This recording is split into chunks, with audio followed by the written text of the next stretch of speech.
प्रणतक्लेशनाशाय गोविन्दाय नमो नमः। कृष्णाय वासुदेवाय हरये परमात्मने प्रणतक्लेशनाशाय गोविन्दाय नमो नमः। अथ वाणीसुधार्थे कीर्तनम्। मुरलीधरा मनमोहना मुरलीधरा मनमोहना हे नंद नंदन नारायणा हे नंद ना मुरलीधरा मनमोहना मुरलीधरा हे नंद नंदन नारायणा हे नंद हे नंद नंदन हे नंद नंदन हे नंद नंदन नारायणा हे नंद मुरलीधरा मनमोहना मुरलीधरा मनमोहना हे नंद नंदन नारायणा हे नंद नंदन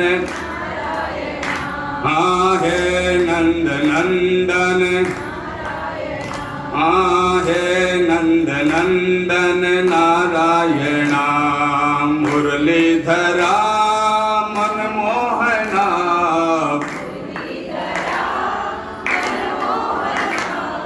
हे नंद नंदन नारायणा हे नंद नंदन नारायणा हे नंद नंदन हे नंद नंदन नारायणा हे नंद मुरलीधरा मनमोहना मुरलीधरा हे नंद नंदन नारायणा हे नंद नंदन हे नंद नंदन हे नंद नंदन नारायणा। बोलो कृष्ण भगवान की, गणपति महाराज की, हनुमंत लाल की, विश्वकर्मा भगवान की, श्री लड्डू गोपाल की, श्री मुरलीधर कन्हैया लाल की, श्री बांके बिहारी लाल की।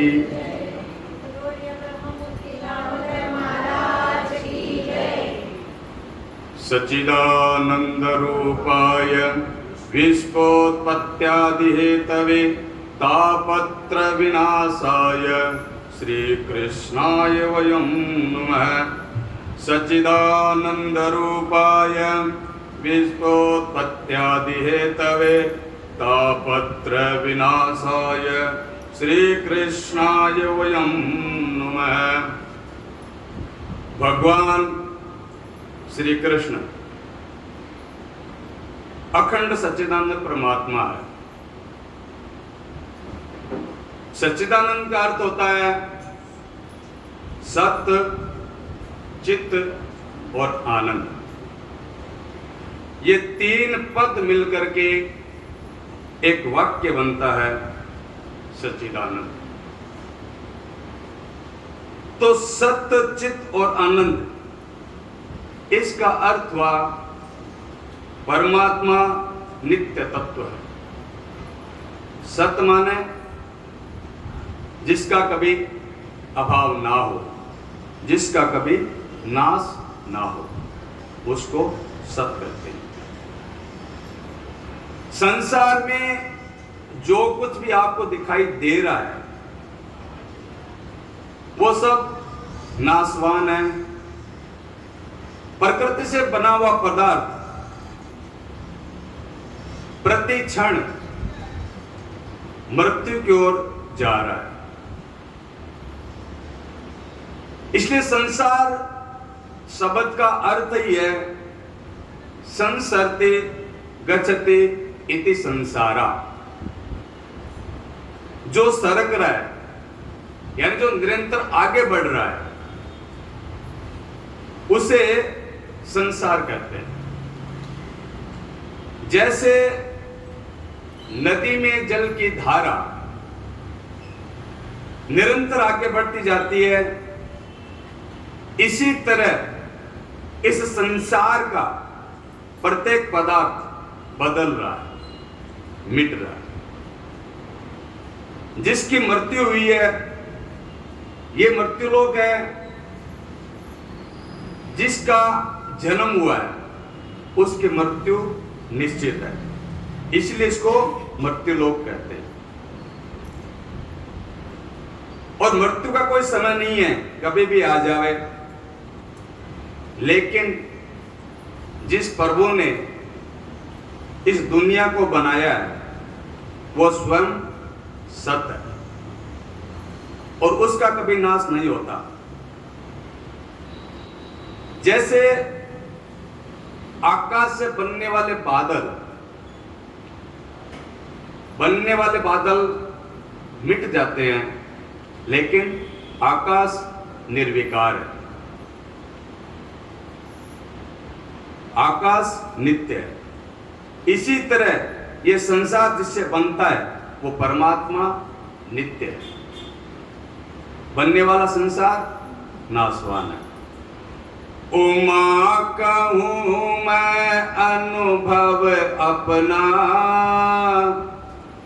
और उमा कहूं मैं अनुभव अपना, सत हरि भजन जगत सब सपना। ये जगत सपना है। खुली आंखों से जो आप देख रहे हो वो सब नाशवान है, और खुली आंखों से जो आपको मिला है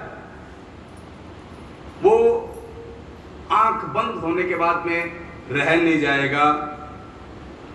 ये ध्यान दें, संसार नाशवान है, परमात्मा नित्य है, इसलिए उसे सत कहते हैं। त्रिकाले वातत्व सत्तत्वम, यानी जो तीनों काल में रहे उसे सत कहते हैं। यानी भूत, भविष्य और वर्तमान, उसको सत्य। सत्य यानी ईश्वर, सत्य यानी चित्त। चित्त कहते हैं ज्ञान को, चित्त कहते हैं चेतना को। परमात्मा चेतना है और ये संसार चेतना के आश्रित है। आपका शरीर जड़ है और आपके शरीर में जो आत्मा है वो चेतना है।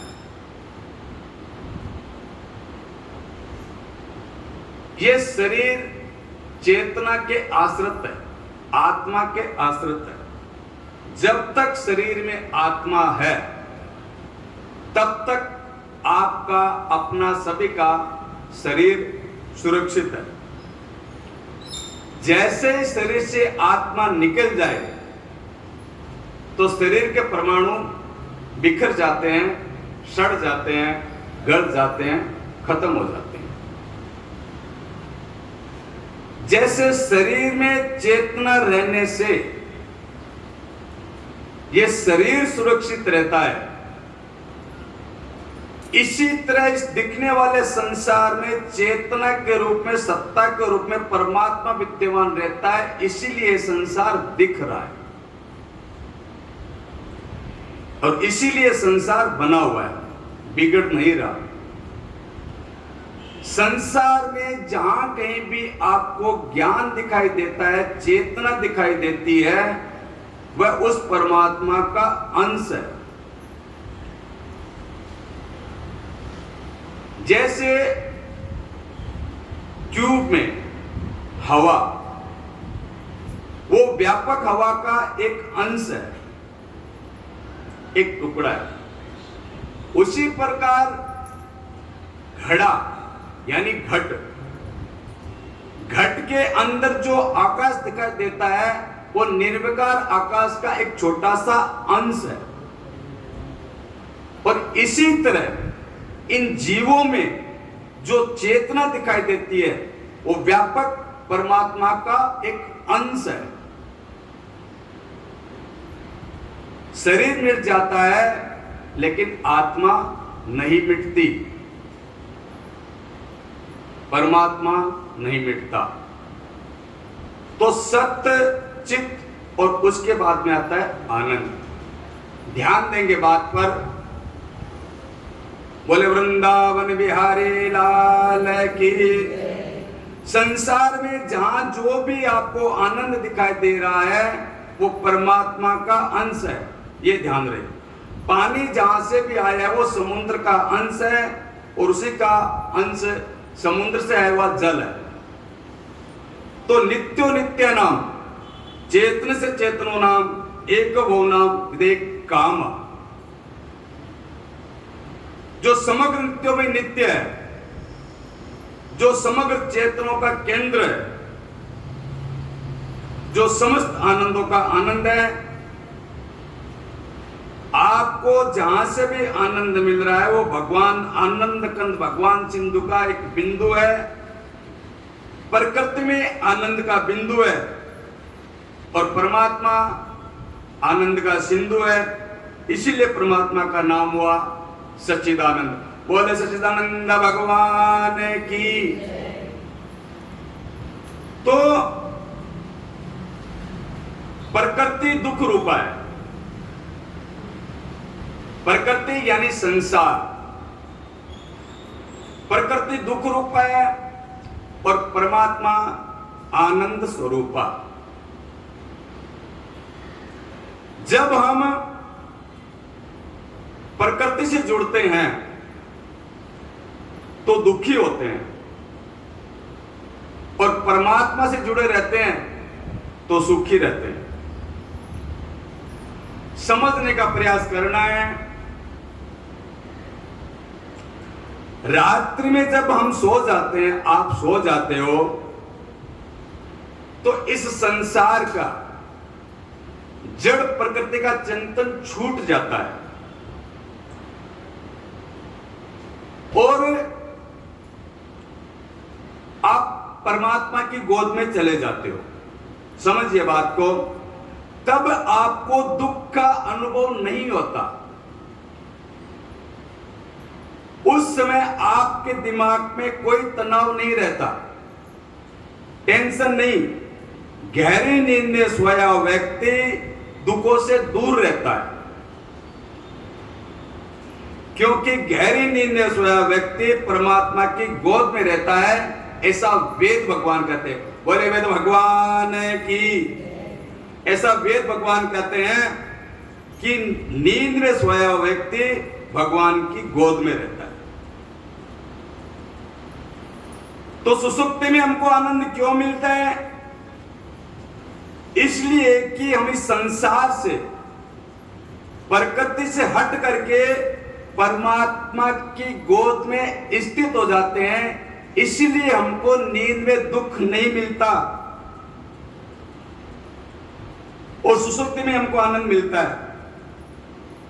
यदि जागते हुए भी हम इस प्रकृति का, इस संसार के हट जाएं और परमात्मा में स्थित हो जाएं तो हमको हमेशा सुख ही मिलेगा।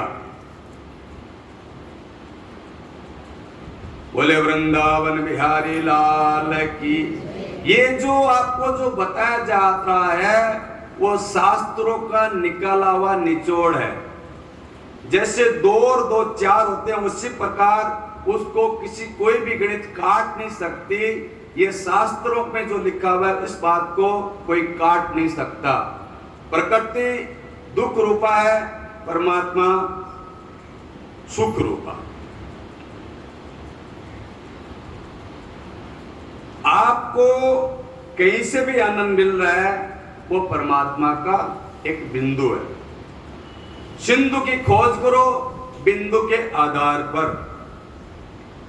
देखो, आपकी टूंटी यानी नल का, उसमें जल आता है, वो जल वाटर हाउस से आया हुआ है, और वाटर हाउस में जल समुद्र के द्वारा आता है।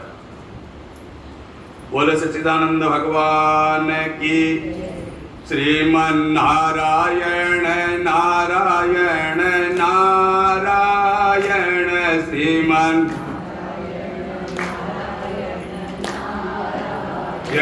श्रीमन नारायण नारायण, श्रीमन नारायण नारायण, श्रीमन नारायण नारायण नारायण, श्रीमन नारायण, श्रीमन नारायण भजमन नारायण नारायण नारायण, भजमन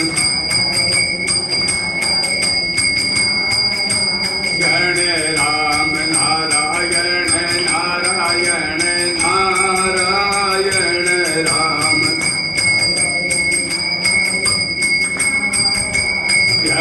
सत्य नारायण नारायण नारायण, सत्य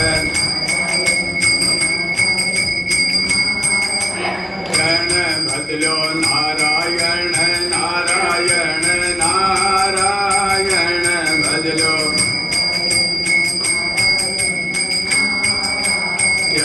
श्रीमन नारायण नारायण नारायण, श्रीमन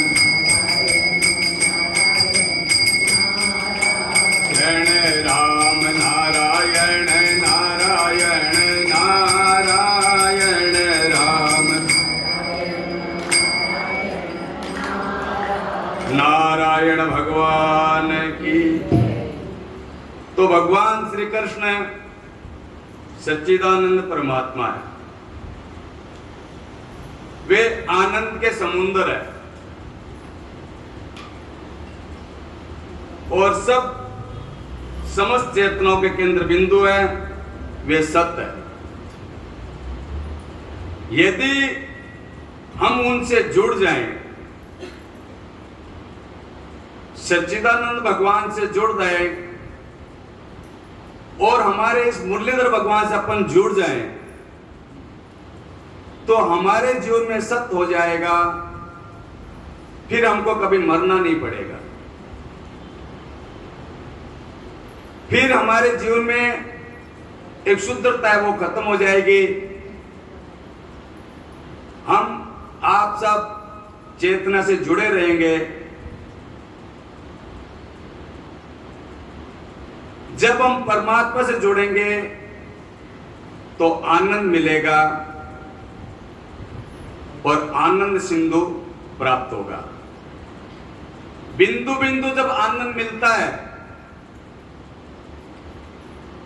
तो अपन छटपटाते हैं विशेष आनंद के लिए, और वो इस प्रकृति में, इस संसार में मिल नहीं सकता। वो परमात्मा से जुड़ने के बाद ही मिलेगा। इसीलिए सच्चिदानंद रूपाय। दूसरी बात, हम भगवान से क्यों जुड़े? ये जीव का स्वभाव होता है कि हम क्यों जुड़े। इसको आप उदाहरण के माध्यम से जोड़ समझिए। भाई, किसी की बढ़िया महल जैसी कोठी बनी है, तो अपन पूछ लेते भाई ये किसकी कोठी है, किसने बनाया है? पूछते हैं ना कि भाई किसकी कोठी है। और आपसे कह दिया जाए कि कोठी का कोई मालिक नहीं है, कोठी अपने आप बन गई, तो विश्वास करोगे? नहीं होगा। भाई कोठी बनी है और बहुत सुंदर बनी है और अंदर बहुत अच्छा नक्काशी का काम भी हुआ है, तो कोई बनाने वाला होगा और उसका कोई मालिक भी होगा। तो इतनी बड़ी जो दुनिया बनी है उसका भी तो कोई मालिक होगा कि नहीं होगा? बोले होगा। तो उसका मालिक कौन है? बोले सच्चिदानंद परमात्मा, हमारे मुरलीधर।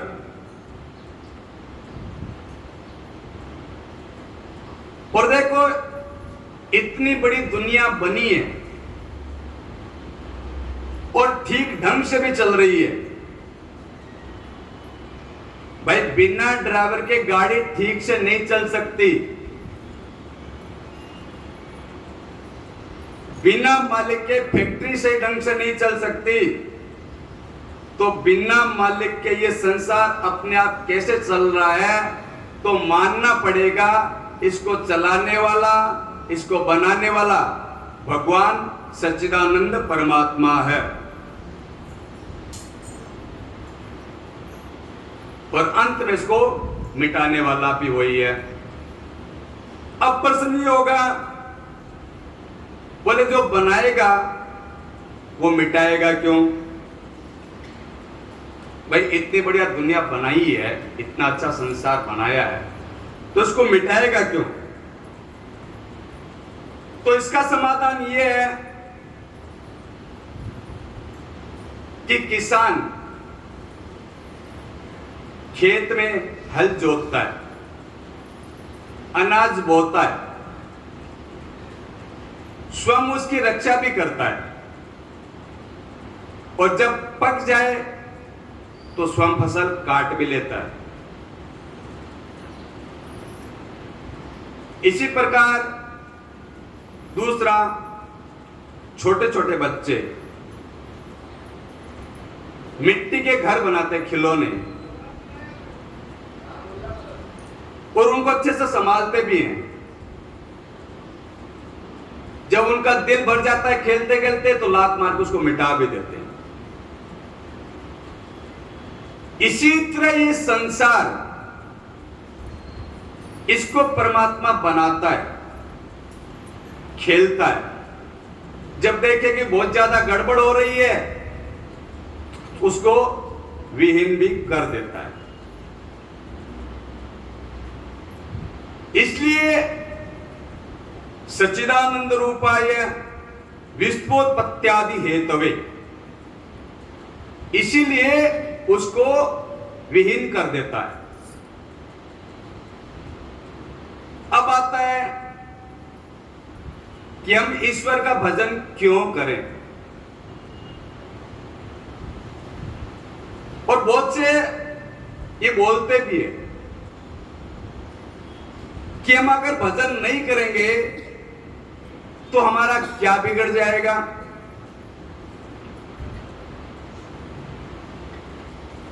अरे भाई, तुम ईश्वर का भजन नहीं करोगे तो ईश्वर का तो कुछ नहीं बिगड़ेगा, भजन न करने वाले का जरूर बिगड़ जाएगा। जैसे भगवान सूर्य, उसका प्रकाश कोई व्यक्ति अगर नहीं देखेगा, आंख बंद करके चलेगा तो ठोकर खा के गिरेगा अंधकार की वजह से। इसी प्रकार तुम अगर भगवान को, ईश्वर को, मुरलीधर को नहीं मानोगे तो मुरलीधर का, ईश्वर का कुछ नहीं बिगड़ेगा। हाँ, उसका जरूर बिगड़ जाएगा जो आंख बंद करके सूर्य भगवान को नहीं देखता तो ठोकर खा के गिर जाता है। इसी प्रकार वो अगर प्रकाश को नहीं देखेगा, ज्ञान को नहीं देखेगा तो अंधकार की वजह से वो ठोकर खा के गिर जाएगा। तो मानना पड़ेगा कि ईश्वर को मानने में ही जीव को सुख की प्राप्ति होती है।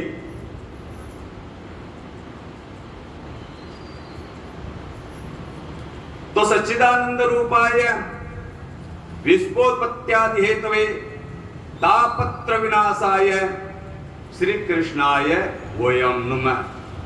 अब आता है कि हम अगर ईश्वर को मान लें तो क्या होगा? बोले तापत्र विनाश, तुम्हारे जीवन में जो 3 ताप होते हैं उसको समूल नष्ट कर देगा, मिटा देगा। भगवान की प्रार्थना पूजा करने से, भगवान के साथ जुड़ने से। तो तापत्रे विनाश है। व्यक्ति के जीवन में 3 दुख होते हैं, दैहिक, दैविक, भौतिक। कभी देवताओं का प्रकोप होना, कभी शरीर में बीमारियों का लग जाना, और कभी पंच महाभूतों की विकृति से दुख होता है। ये 3 प्रकार के दुख जीव का जिंदगी भर पीछा नहीं छोड़ता, ये हमेशा पीछे लगे रहते हैं। भाई अपन तो कहते हैं चलो आपने रुपया कमा लिया, रोटी की चिंता खत्म हो गई, कोठी बना ली, किराया देने की समस्या खत्म हो गई,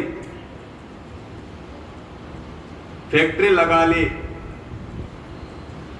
अब पैसे की आमदनी भी होने लगी। और परमात्मा की दया से सुंदर, सात्विक, आज्ञाकारी पुत्र भी मिल गया और सात्विक पत्नी भी मिल गई, और उस पुत्र को भी सात्विक पत्नी मिल गई।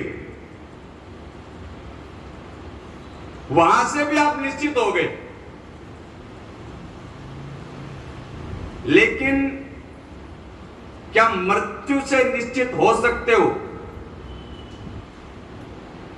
आपके पास में सब कुछ है और कोई चिंता नहीं, लेकिन मौत की चिंता है कि नहीं? वो तो किसी भी समय किसी को कहीं भी आ सकती है, उससे कोई जीव बच नहीं सकता। और दूसरे नंबर पे आता है बुढ़ापा, उसकी चिंता है कि नहीं? और तीसरे नंबर पे आता है रोग, वो कभी भी लग जाता है, अचानक आ जाता है। तो व्यक्ति के जीवन में 3 ताप सदा लगे रहते हैं,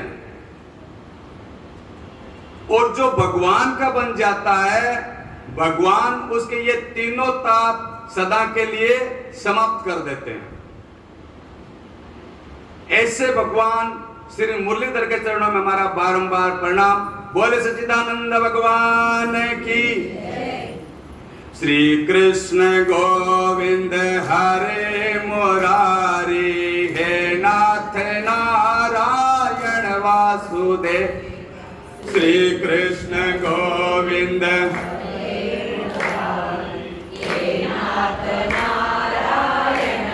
वासुदेवा। श्री कृष्ण गोविंद हरे मुरारी, देवा हे नाथ नारायण वासुदेवा, हे नाथ नारायण वासुदेवा, हे नाथ नारायण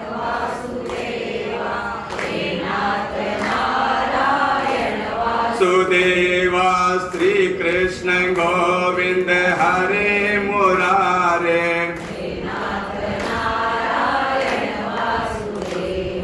श्री कृष्ण गोविंद हरे मुरारे, देवा हे नाथ नारायण वासुदेवा, हे नाथ नारायण वासुदेवा, हे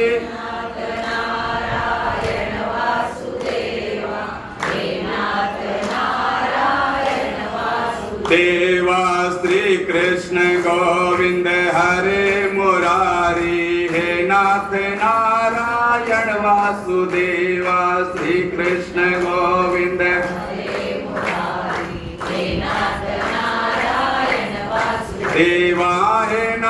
नारायण वासुदेवा, हे नाथ नारायण वासुदेवा, हे नाथ नारायण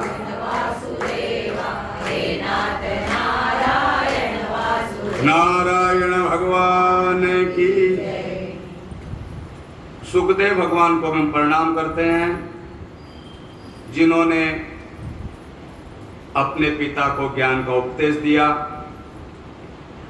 यम प्रवर्जंत मनुपेतम पेत कृत्यम, वेपायनो विरह कातर आजुहाव, पुत्रेति तन्मयतया तरवो विनेदो, स्तम सर्वभूत हृदयं मुनिमानतोऽस्मि।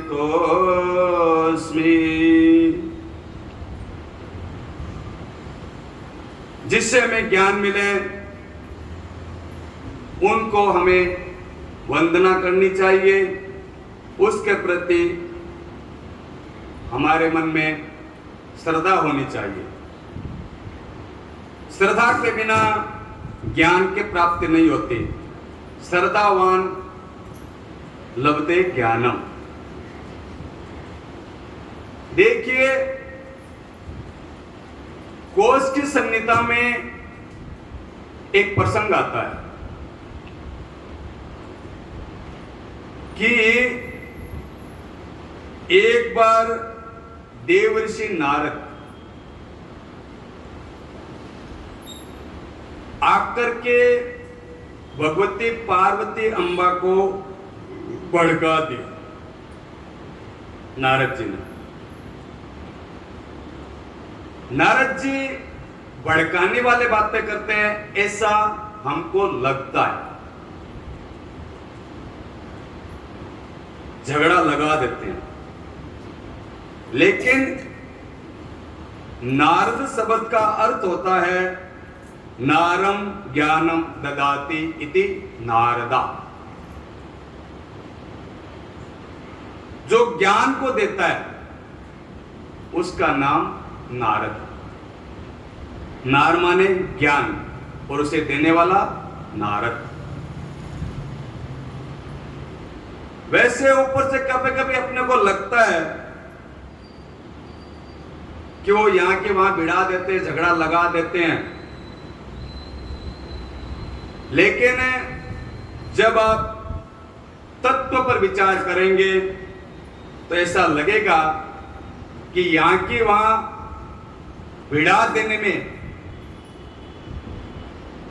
इस संसार का कल्याण होता है। नारद के उपदेश से आज तक किसी का नुकसान नहीं हुआ। ध्यान देंगे बात पर। देखो, नारद जी ने पार्वती अम्बा से कहा कि भोलेनाथ आपसे कपट करते हैं। चलो, नारी स्वभाव है, कोई भी थोड़ी बात बोलेगा फटाक से विश्वास कर लेंगे। तो पार्वती अम्बा भी नारी है, नारी स्वभाव है, विश्वास कर लिया। कोई भी बात सुनेगी फटाक से नारी मान लेती है। स्वयं विचार थोड़ा कम करती है।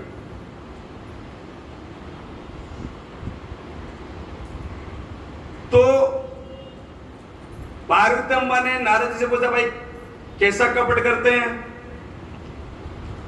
बोले, मां आप ना ही पूछो तो अच्छा है,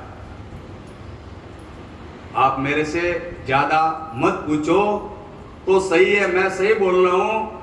भोलेनाथ आपसे कपट करते हैं। और मैं अगर आपको बताऊंगा तो आपका भगवान भोलेनाथ के साथ में झगड़ा हो जाएगा। अब बताओ, अभी झगड़े जैसा शब्द अगर व्यवहार में ले लेवे तो नहीं मानने वाले मान लेगा। अरे भाई झगड़े वाली अगर बात हो तो जरूर कुछ ना कुछ विशेष बात है, अन्यथा झगड़े तक अगर बात पहुंच जाते तो इतना क्या कपट किया है। तो भगवती अम्बा को, देवी जी को और ज्यादा उत्सुकता बढ़ गई। जैसे हुआ था ना मंत्रा के चक्कर में, कैकेयी अम्बा भरत जी को राज्य अभिषेक मांगने के लिए राम को वनवास दिलाया, तो कैकेयी अम्बा मंत्रा के चक्कर में आ गई, भिड़ाने के चक्कर में। तो ये जो भिड़ाने वाले, जो झगड़ा कराने वाले होते हैं वो बहुत एक्सपर्ट होते हैं, वो फटाक से लगा। तो मंत्रा के चक्कर में आ गई कैकेयी अम्बा। तो इसी प्रकार नारद का, मैया तुम मेरे से मत पूछो, नहीं नारद तुम बताओ वास्तविकता क्या है। मैं तो समझती हूं भगवान भोलेनाथ मेरे से कपट नहीं कर सकते। मेरे से क्या, वो तो जीव मात्र से किसी से कपट नहीं करते, तो मेरे से तो कपट होने का सवाल ही नहीं है।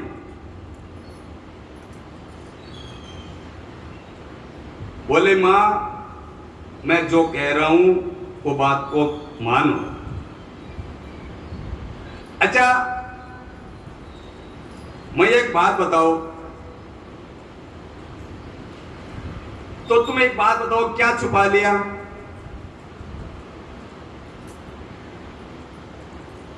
मैया भोलेनाथ के गले में, भगवान शंकर के गले में जो मुंडों की जो माला है वो क्या है, पहले ये बताओ, फिर हम अगली बात बताएंगे।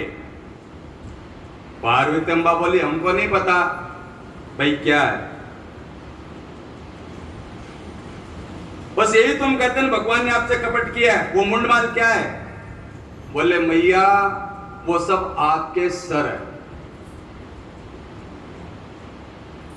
जब भी आपका शरीर समाप्त होता है, आप जैसे अपनी एक अवतार में, आप अभी आगे कथा आएगी कि दक्ष के यहाँ यज्ञ होता है, वहां पे भगवती अम्बा भस्म हो जाती है। तो जैसे आप जितनी बार आप भस्म होती हो उतनी बार भगवान शंकर आपका मुंड उतार करके उसके गले में माला पहन लेते हैं, और जितने मुंडों की माला है उतने ही आपके अवतार हुए।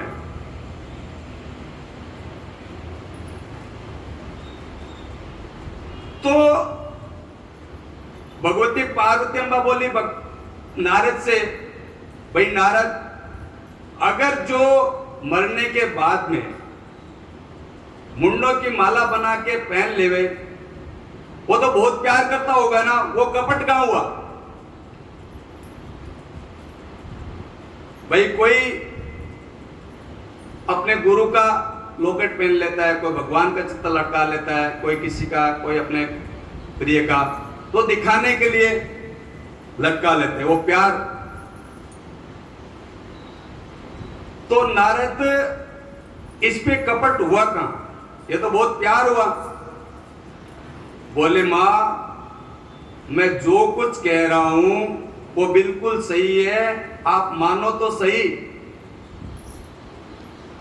अब मैं ये कहने जा रहा हूं कि आपके इतने अवतार हो गए, जितने मुंडमालाएं उन्होंने पहन रखी है, लेकिन भगवान शंकर तो हमेशा के लिए एक ही है,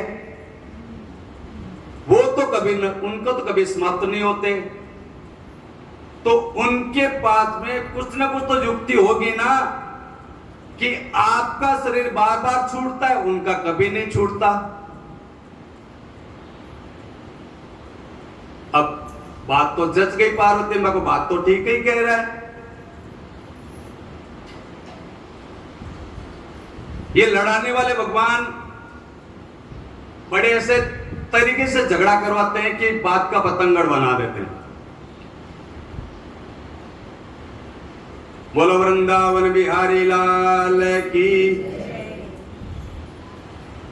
लेकिन नारद की बात, झगड़े से हमेशा इस संसार का कल्याण ही होता है, भला होता है, वो बात गलत है। जहां दूसरों का नुकसान हो,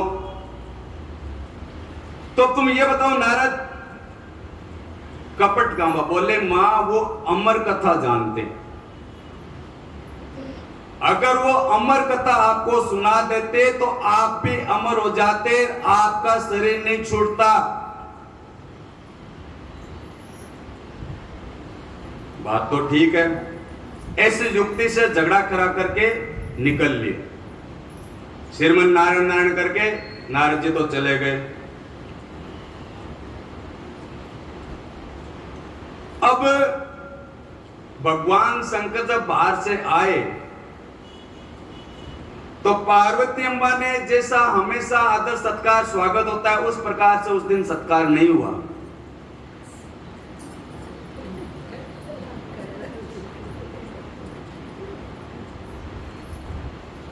तो भगवान शंकर समझ गए आज दाल में कुछ काला है। बोले प्रिया तुम बड़ी प्रसन्न नहीं हो? बोले कुछ नहीं, सर थोड़ा नीचे कर लिया, आसन बगैर मन से आसन बिछा के रख दिया, चुपचाप से कोने में जाकर के बैठ गए। भगवान शंकर ने फिर पूछा, पार्वती प्रिय आज अप्रसन्न क्यों लग रही हो, बड़ी दुखी नजर आ रही हो? बोले कुछ नहीं महाराज। बोले नहीं कुछ ना कुछ तो है। बोले कुछ ना कुछ तो बोले नारद तो नहीं है? बोले शंकर भगवान की। बोले नारद तो नहीं आया? बोले नहीं, नारद बेचारे ने क्या किया? बोले नहीं वो आपके गुरु हैं, कुछ ज्ञान दे गए हो? बोले हाँ उन्होंने बहुत अच्छा ज्ञान दिया। बोले क्या हुआ? फिर वो पूरा प्रसंग सुनाया। तो पार्वती अम्बा ने कहा आप हमको अमर कथा सुना दो, और आज अगर आप अमर कथा सुना देते तो हमारा शरीर नहीं छूटता और हम आपके चरणों हमेशा सेवा में लगे रहते। तो भगवान शंकर ने कहा देखो प्रिय, बात ऐसी है, शास्त्र का एक नियम है, जब तक कोई व्यक्ति कोई बात ना पूछे तब तक वो बात किसी को बतानी नहीं चाहिए। यह शास्त्र के विरुद्ध है। आपने कभी जिज्ञासा व्यक्त नहीं की, आज आपकी जिज्ञासा हुई है सुनने के तो सुना देते हैं।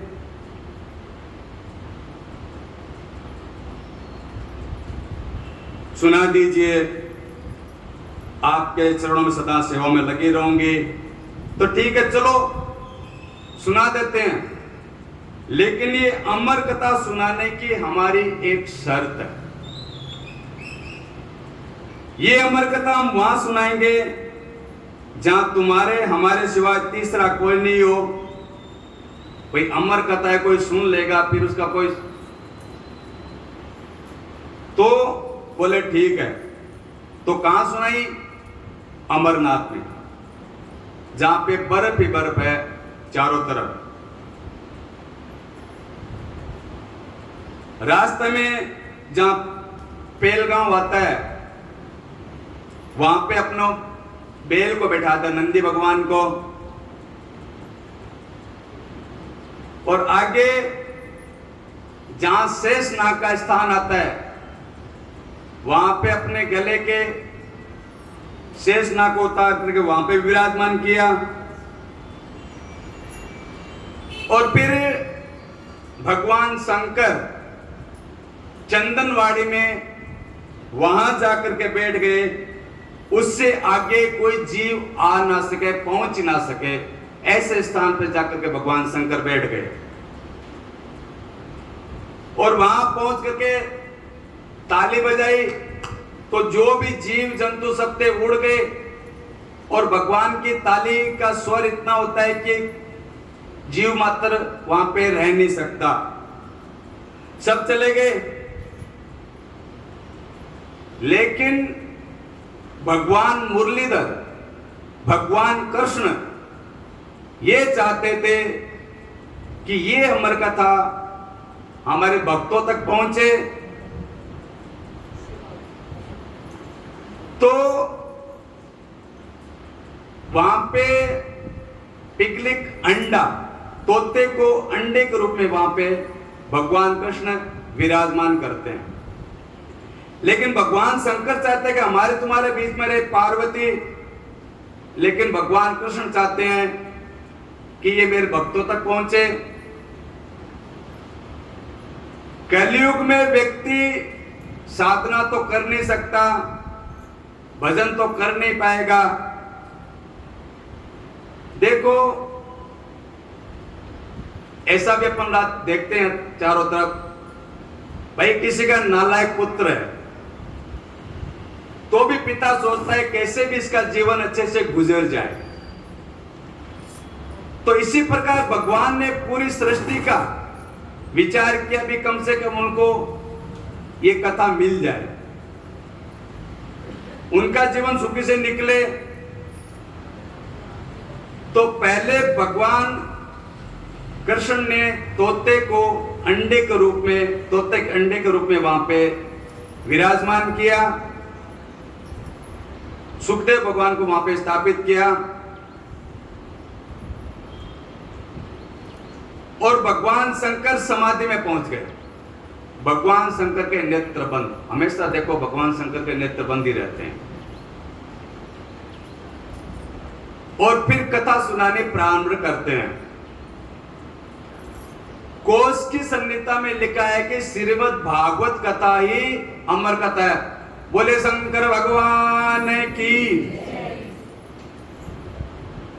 तो भगवान शंकर ने पार्वती अम्बा को अमर कथा सुनाई। ये तो अपन रात दिन सुनते रहते हैं, लेकिन अमर कथा कौन सी है?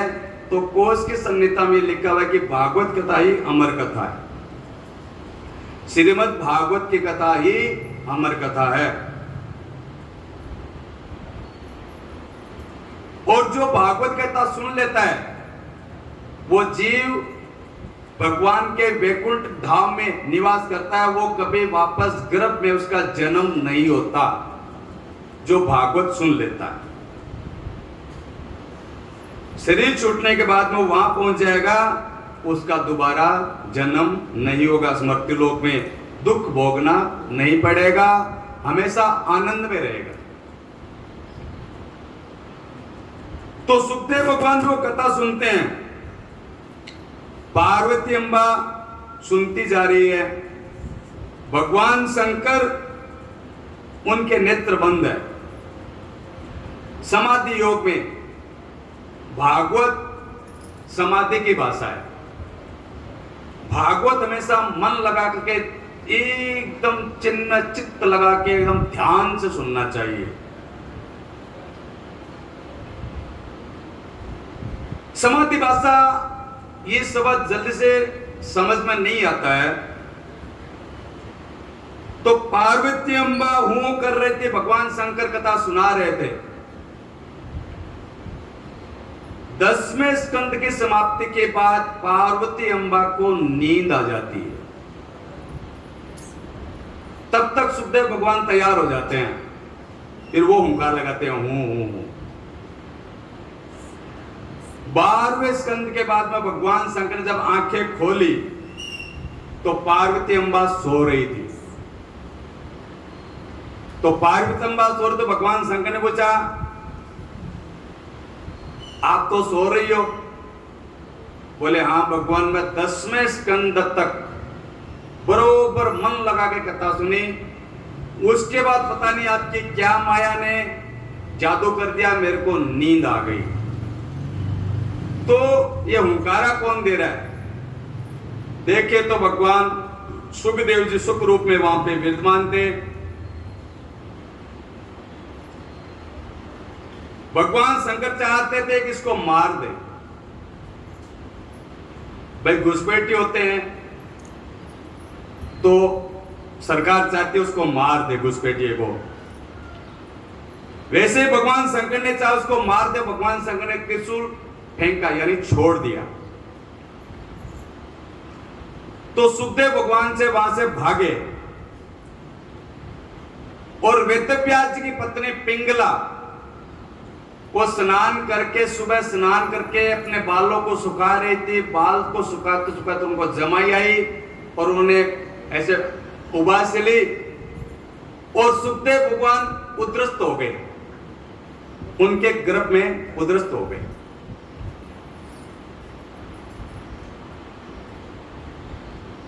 तो पार्वती अम्मा ने भगवान शंकर से कहा, इसीलिए ये संसार आपको भोलेनाथ कहते हैं। भाई एक तरफ तो आप बोलते हो जिसने भागवत की कथा, अमर कथा सुन ली वो अमर हो गया, दूसरी तरफ आप सुखदेव को मारना चाहते हो, वो मरेगा कैसे? वो अमर हो गया तो मरेगा कैसे? तो आप यही समझ लो कि भगवान कृष्ण चाहते थे कि ये कथा संसार में रहे। तो सुखदेव भगवान 12 वर्ष तक व्यास मुनि की पत्नी पिंगला के गर्भ में रहे। बोले सुखदेव भगवान की। वहीं पे शास्त्रों का चिंतन करते रहे, आत्मचिंतन करते रहे। व्यास जी ने प्रार्थना की कि भाई ऐसा कौन योगी मेरी पत्नी के गर्भ में आ गया जो जन्म लेना ही नहीं चाहता। तो सुखदेव भगवान ने कहा, मैं बाहर तब आऊंगा जब मुझे ये वचन मिल जाए कि भगवान की माया मुझ पे हावी ना हो। जैसे जीव धरती पे जन्म लेता है, माया उस पे हावी हो जाती है, यानी उसकी श्रवण शक्ति पूरी निष्क्रिय हो जाती है, समाप्त हो जाती है। माया एकदम से हमला करती है, कुछ भी याद नहीं रहता है जन्म के टाइम में। भूमि परत वर वाधा पर पानी, जन जीवन माया लपटानी। 3 इच्छाएं व्यक्ति के जीवन में होती है और बहुत जबरदस्त होती है, काटने से नहीं कटती। कौन कौन सी? पहले बेटे की इच्छा, दूसरी धन की इच्छा, तीसरी समाज में मान प्रतिष्ठा की इच्छा। ये 3 इच्छाएं व्यक्ति के जीवन में हमेशा बनी रहती, ये काटने नहीं कटती। ऐसे बोल देते ऊपर से कि वैराग्य हो गया, कुछ नहीं, अभी घर में हमारा कोई नहीं है, वगैरह वगैरह कुछ भी, लेकिन जरा सा भी कष्ट बेटे पोते पर आ जाता तो छटपटा जाते हैं,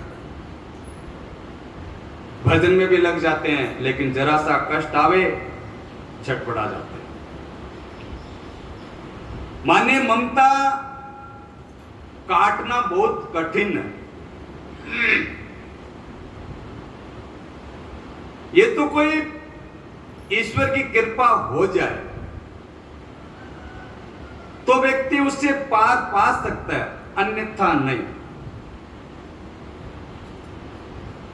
ईश्वर की कृपा बहुत कठिन है, उस पे विजय पाना बहुत कठिन है। अब मैं ये बताने जा रहा हूं,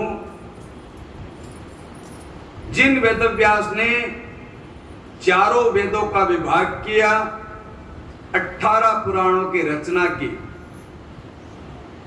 1 लाख श्लोक वाला महाभारत भी लिखा,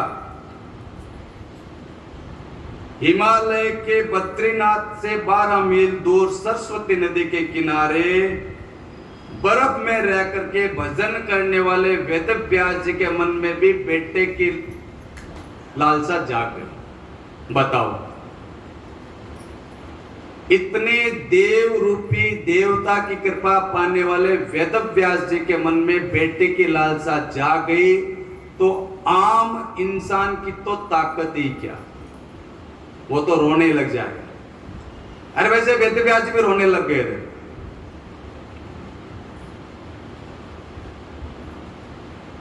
बहुत कठिन है इस माया पे विजय पाना, बहुत कठिन। तो कोशिश करते करते करते करते कितने सैकड़ों हजारों वर्षों के बाद में कोई को विजय प्राप्त हो जाए तो हो जाए, अन्यथा कठिन है। अब हमारा घर में कोई नहीं है, भजन भी करने लगेंगे, लेकिन वो सूक्ष्म दबी रहती है, समय पाकर के एकदम से जागृत हो जाती है माया मन का।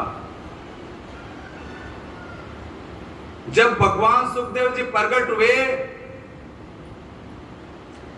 और थोड़े समय के बाद महाराज वो जवान हो गए, इतने सुंदर थे कि वो देखने भगवान कृष्ण के समान लगते थे। वो घुंघराले घुंघराले बाल, चांद जैसा मुखार बिंद, घुटनों से लंबे नीचे तक भुजाएं,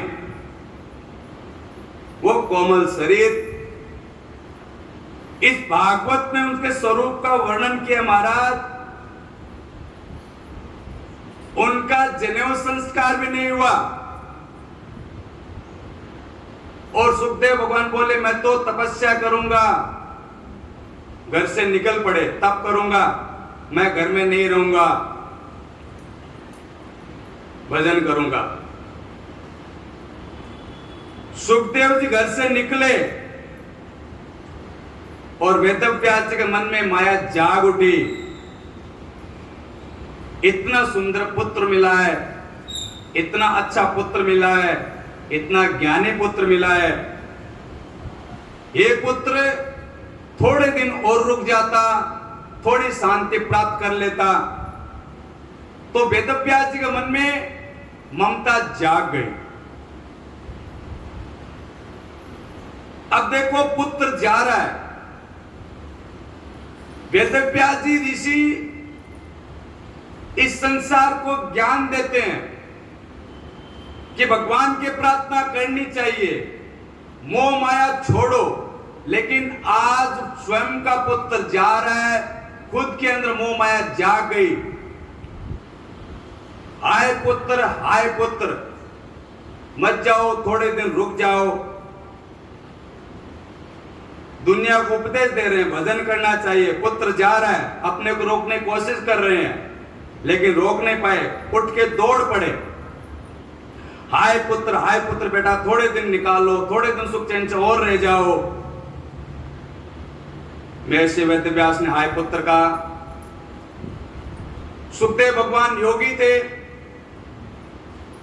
वो वृक्षों में समा गए और वृक्ष के अंदर से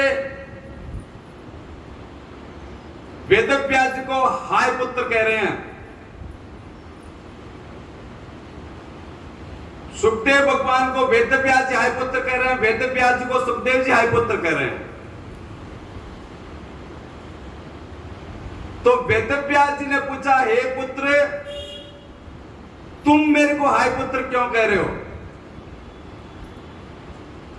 तो सुखदेव भगवान बोले व्यास जी इस जन्म में आप हमारे पिता बने हैं, लेकिन आदि अनादि काल से कितनी दफे हम आपके पिता बन चुके हैं। इसलिए इस माया को छोड़ो और भगवत प्राप्ति करो।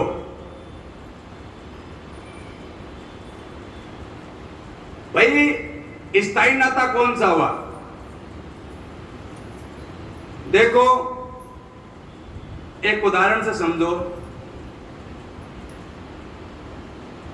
रिजर्व बैंक नोट बनाती है,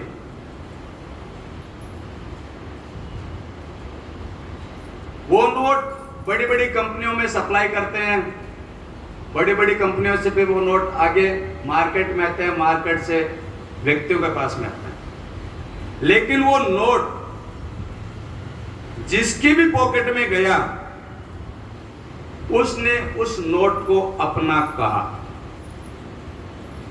लेकिन ये विचार करने वाली बात है कि ये नोट कितनी जेबों से होकर के वे आपकी पॉकेट तक आया है।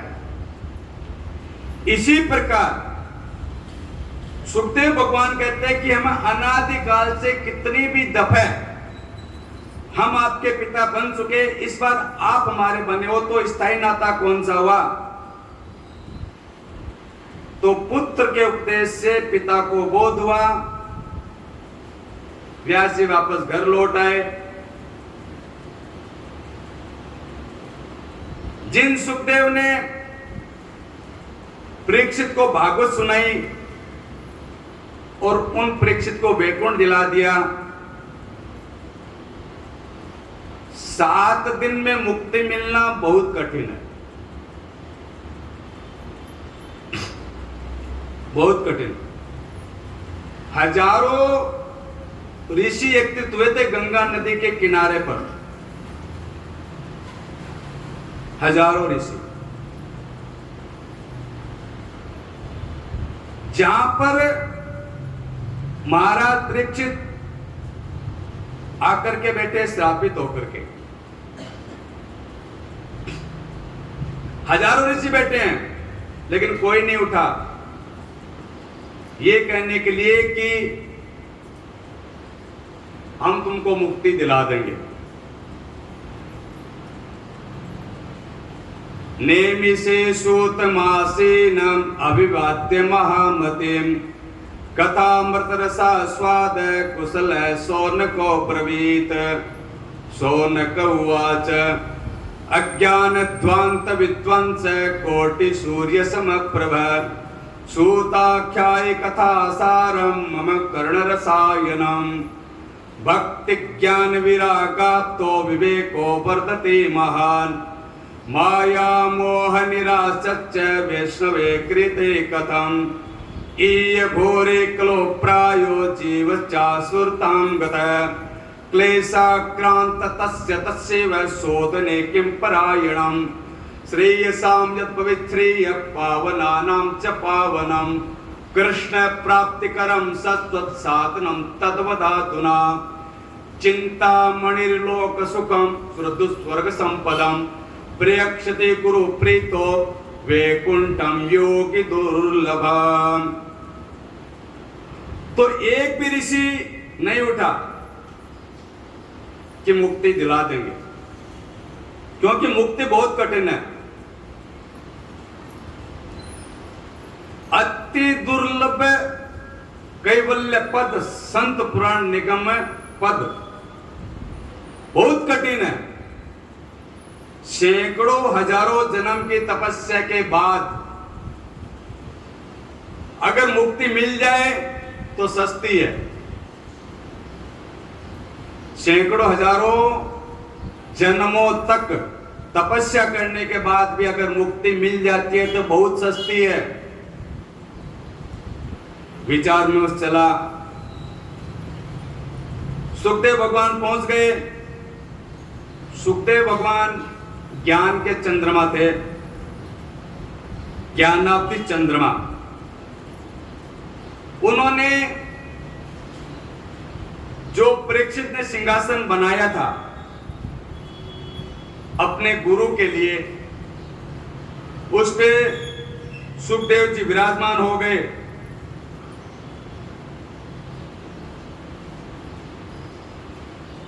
और सभी ऋषियों ने सुखदेव भगवान का पूजन किया, स्वागत किया, अभिवादन किया। श्रीमद् भागवत की कथा प्रारंभ हुई। सुखदेव भगवान ने कहा हम वचन देते हैं तुम 7 दिन कथा सुन लो, परीक्षित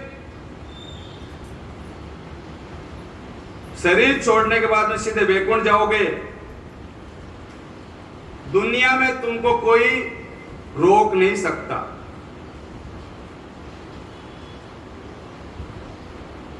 मुक्ति की गारंटी दे दी सुखदेव भगवान ने 7 दिन में परीक्षित को।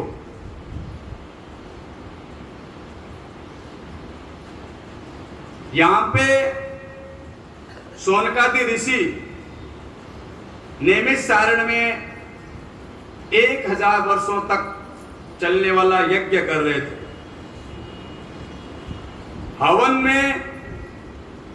हवन करने के बाद में बचे समय में वो भगवत कीर्तन और भागवत कथा सुनते थे। अब यज्ञ समाप्ति की ओर है, तो शौनकादिकों ने सूत जी से प्रार्थना किया, प्रसन्न किया कि हे गुरुदेव, हमें कोई ऐसी कथा सुनाओ जिससे हमारा मोह नष्ट हो जाए,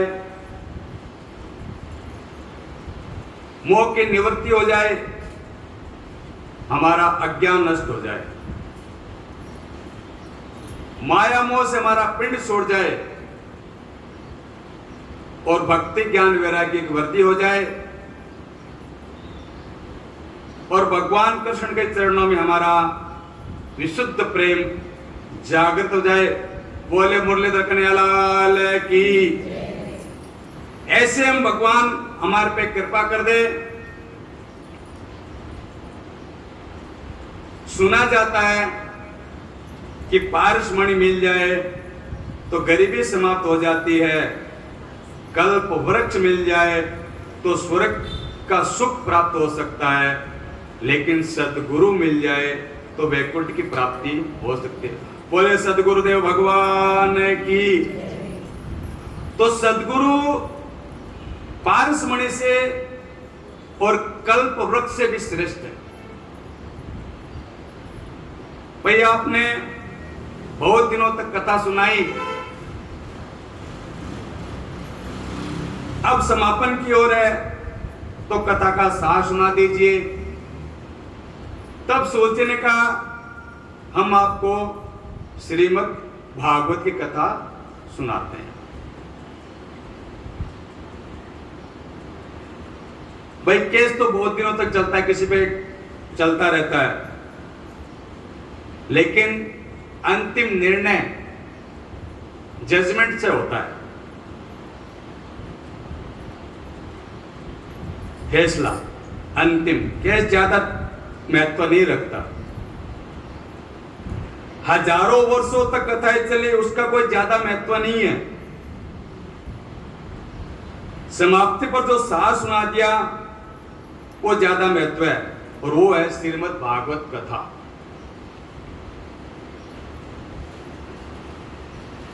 तब सोचने का हम तुमको भागवत कथा सुनाते। वास्तव में परीक्षित को श्राप था 7वें दिन मृत्यु।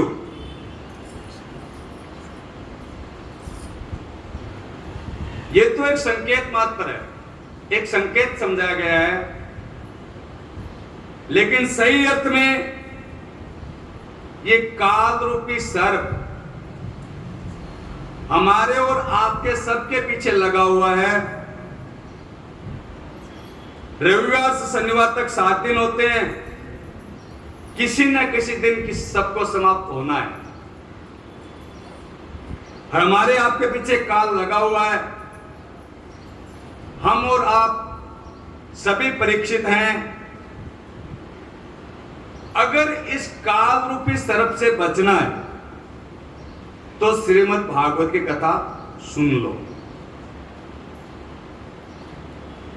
अनेकों जन्म के पुण्य संचय होने पर तब कोई भागवत की कथा सुनने को मिलती है। जन्मांतरे भवेत् पुण्यम तदा भागवत लभे। लेकिन कथा सुनने की योग्यता होनी चाहिए। हर व्यक्ति डॉक्टर बनना चाहता है, हर व्यक्ति सीए बनना चाहता है, हर व्यक्ति इंजीनियर बनना चाहता है, क्योंकि इनमें पैसा बहुत मिलता है। लेकिन उतनी बुद्धि भी होनी चाहिए डॉक्टर बनने की, सीए बनने की, इंजीनियर बनने की। तो हर व्यक्ति फैक्ट्री लगा के करोड़पति बनना चाहता है, लेकिन फैक्ट्री लगाने की पूंजी तो होनी चाहिए और उस फैक्ट्री को चलाने की योग्यता भी होनी चाहिए। हर व्यक्ति मुक्ति चाहता है, लेकिन मुक्ति प्राप्त करने की योग्यता होनी चाहिए। पहले योग्य बनो तो मुक्ति मिलेगी। कथा सुनो, पहले ये समझ लो, महाराज परीक्षित कथा सुनने बैठे और सुखदेव भगवान कथा प्रारंभ कर ही रहे थे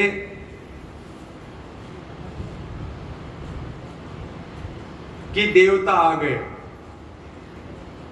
सूतवाच प्रीति सोनक चित्ते ते यतोवत् विचार्य च सर्व सिद्धांत निष्पन्नम संसार भय नाशनम भक्त्यो वर्धनम यच्च कृष्ण संतोष हेतुकम तदम ते तुष्यामि सावधान प्रय सुनो काल व्यालम कग्रास त्रास निर्णास हेतवे श्रीमद् भागवतम शास्त्रम कलोकीरेण भाषितम् एतस्माद् परम किंचिन् मनःशुद्ध्येन विद्यते जन्मांतरे भवेत् पुण्यम तदा भागवतं लभेत् परीक्षिते कथा वक्तुं सभायां संचिते सुखे सुधा कुंभं गृहीत्वैव देवास्तत्र समागमन् सुखं नत्वा वदन् सर्वे स्वकार्य कुशलासुरा कथा सुधा प्रयक्षामि कृत्वा सुधामिमाम् एवं विन्मये जाते सुधा राज्ञ प्रियताम् प्रकाश्यामो वयं सर्वे श्रीमद्भागवतामृतं क्व सुधा क्व कथा लोके क्व काचक्मणिर्महान् ब्रह्मरातो विचार्यो तदा देवांश अवक्ता श्री विज्ञाय न ददोष कथामृतं श्रीमद्भागवती वार्ता सुराणानापि दुर्लभा। श्रीमद्भागवत की कथा देवताओं को भी दुर्लभ है। जैसे भागवत की कथा सुनाने बैठे सुखदेव जी, देवता अमृत का कलश लेकर के आ गए। देवताओं ने सुखदेव भगवान को प्रणाम किया। तब सुखदेव भगवान ने कहा, कैसे पधारे देवताओं, आने का कारण बताओ। तो देवताओं ने कहा, भगवान हम अमृत का कलश लेकर के आए हैं, परीक्षित जी को पिला दीजिए, सर्प का भय नहीं रहेगा, ये अमर हो जाएंगे। तो देवताओं, बदले में आप क्या चाहते हो?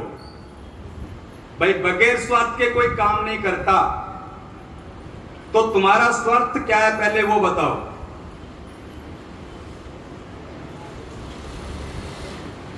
तो देवताओं ने कहा कि जो भागवत की कथा है वो हमें सुना दो और परीक्षित को हम अमृत पिला देंगे, वो अमर हो जाएंगे। तब सुखदेव भगवान ने परीक्षित की ओर देखा, परीक्षित जी को बोला, परीक्षित अमृत पी करके अमर हो जाओ।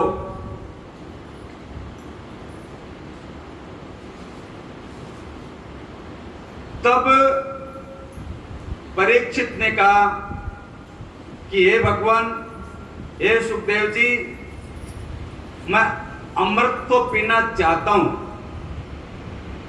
लेकिन देवताओं के द्वारा लाया हुआ अमृत नहीं पीना चाहता, आपके मुखार बिंद से भागवत रूपी अमृत पीना चाहता हूं, क्योंकि अमृत पीकर के एक व्यक्ति अमर हो सकता है,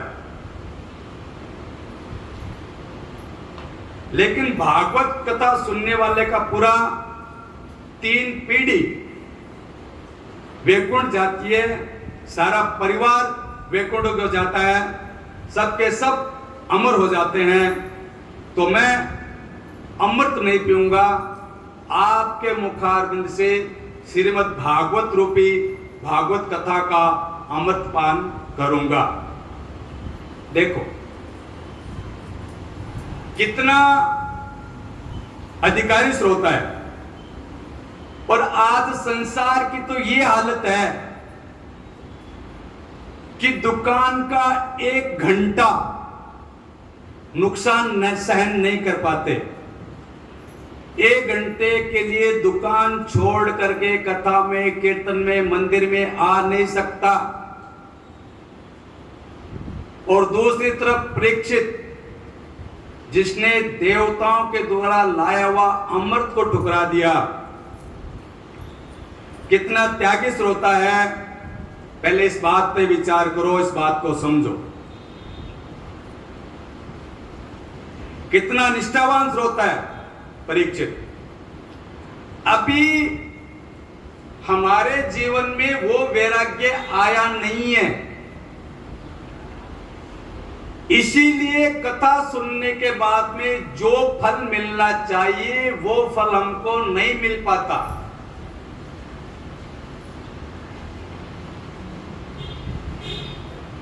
तब हम सोचते हैं ये अर्थवाद है, ऐसे ही लिख दिया। नहीं नहीं, ऐसे ही नहीं लिखा गया है, ठीक लिखा गया है। जिस दिन सुखदेव जी जैसा वक्ता और परीक्षित जैसा श्रोता, अधिकारी श्रोता मिल जाएगा, 7 दिन में तुम्हें परमात्मा मिल जाएंगे, इसमें कोई संशय नहीं है। यह ध्यान रहे, वो निष्ठा होनी चाहिए। महाराज परीक्षित ने अमृत को ठुकरा दिया, तब सुखदेव भगवान बहुत प्रसन्न हुए, ये समझ करके योग्य श्रोता मिला है, अधिकारी श्रोता मिला है, इससे कल्याण होगा। बोले कृष्णचंद्र भगवान की। श्री कृष्ण गोविंद हरे मुरारी, हे नाथ नारायण वासुदेवा। श्री कृष्ण गोविंद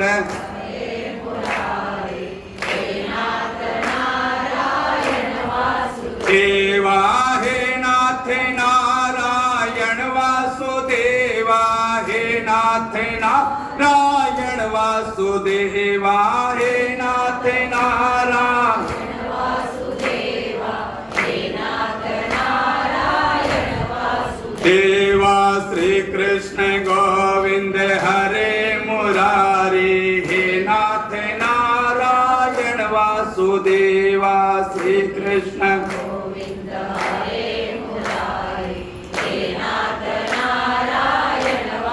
देवा। राधे कृष्णा राधे कृष्णा कृष्णा कृष्णा राधे राधे, राधे कृष्णा राधे कृष्णा कृष्णा कृष्णा। हरे रामा रामा रामा हरे हरे, हरे कृष्णा हरे कृष्णा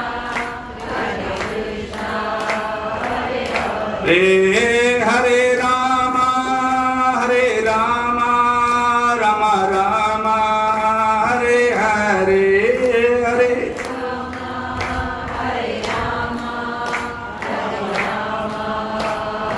हरे।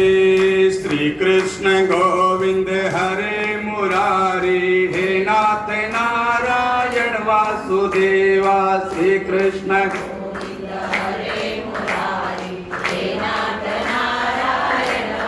देवा। श्री कृष्ण गोविंद हरे मुरारी, हे नाथ नारायण वासुदेवा। श्री कृष्ण गोविंद हरे मुरारी, हे नाथ नारायण नारायण वासुदेवा, हे नाथ नारायण वासुदेवा, हे नाथ नारायण वासुदेवा, हे नाथ नारायण वासुदेवा, हे नाथ नारायण वासुदेवा, हे नाथ नारायण वासुदेवा, हे नाथ नारायण वासुदेवा, हे नाथ नारायण वासुदेवा, हे नाथ नारायण वासुदेवा, हे नाथ नारायण वासुदेवा, हे नाथ नारायण वासुदेवा, हे नाथ नारायण वासुदेवा। श्री कृष्ण गोविंद हरे मुरारी, हे नाथ नारायण वासुदेवा,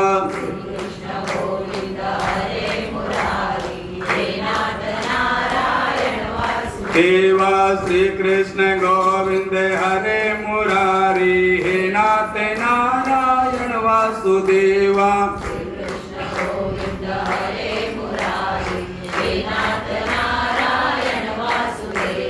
हे नाथ नारायण वासुदेवा, हे नाथ नारायण वासुदेवा,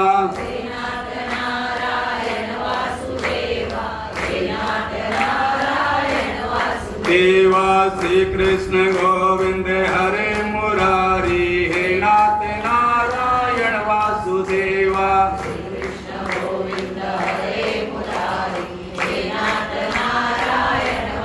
देवा। राधे कृष्णा कृष्णा कृष्णा, राधे राधे राधे कृष्णा, राधे कृष्णा। हरे राम राम राम हरे हरे, हरे कृष्णा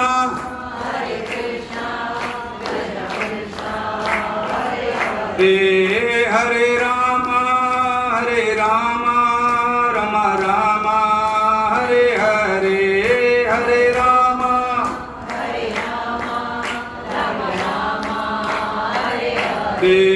हरे कृष्णा कृष्ण कृष्ण हरे हरे, हरे कृष्णा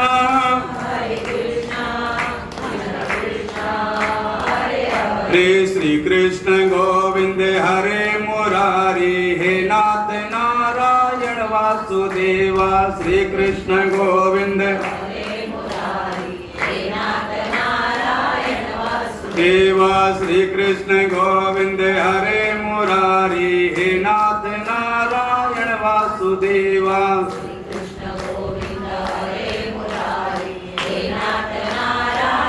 नारायण भगवान की।